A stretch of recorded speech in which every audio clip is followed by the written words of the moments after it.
Ciğerimin içi yavrum, doyamadım sana gidiyorum.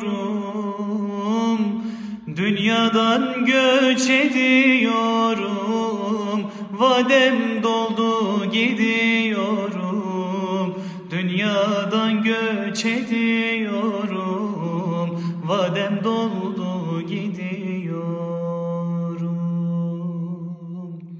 Anam anam güzel anam, kabrin nurla dolsun anam. Hem mekanın cennet olsun, Allah senden razı olsun. Anam anam güzel anam, kabrin nurla dolsun anam. Hem mekanın cennet olsun, Allah